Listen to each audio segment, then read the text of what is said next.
this morning's Business Insight, we told you earlier about the Hamilton County Appeals Court decision to allow the city to follow through on its plan to lease its parking garages, lots, and meters. Business Courier reporter Chris Wederick has been following the story all week. He joins us now with some perspective.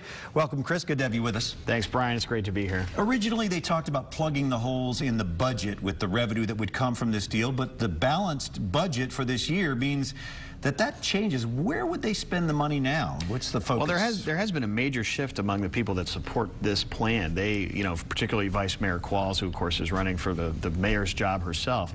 She kind of sees this as now being a source for long-term projects.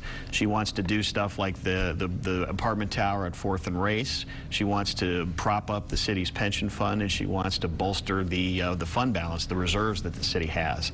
So there's a movement away from using this as a budget gap plug and doing bigger projects with it. But now there's some of the council members who had originally approved this that are now wanting to pull back on it. Who are they and why?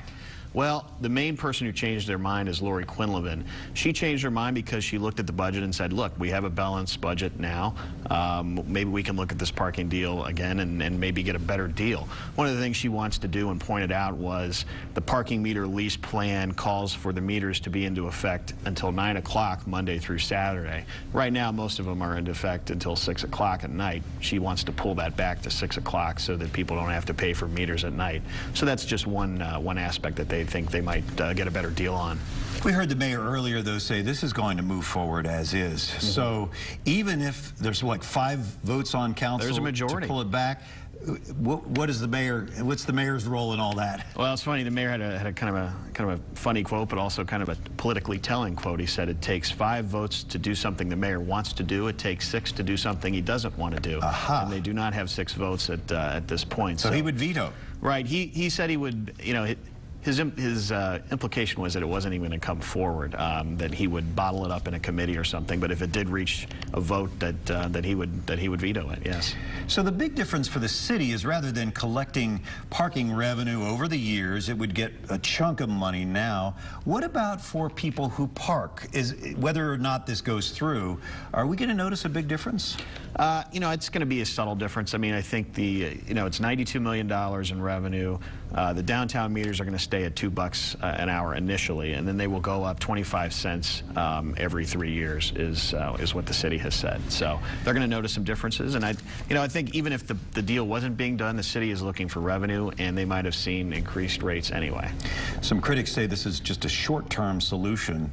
So what do you think about that? I mean, is it really something that should be thought out more thoroughly before it's enacted? I'm not sure. I think that you kind of have to see what we're going to have a new council and a new mayor next year. That's true. And so this is going to be a pot of money that will be available to them. If they want to use it for the budget, I think there's going to be a lot of criticism for it because you don't want to spend all of this upfront money in the 2 years that you have it when this is a deal that will take 30 years to really come to completion. So I think that the critics might not be as, as vocal if they were using it for long-term projects. But we'll see whether that happens. I mean, we're going to go through an election and probably have a big debate on this. Yeah, I'm sure it's going to be a big issue. Chris, thanks so much. Thanks for having me. We'll read your story in the print edition and online. Chris Wederick with the Business Courier.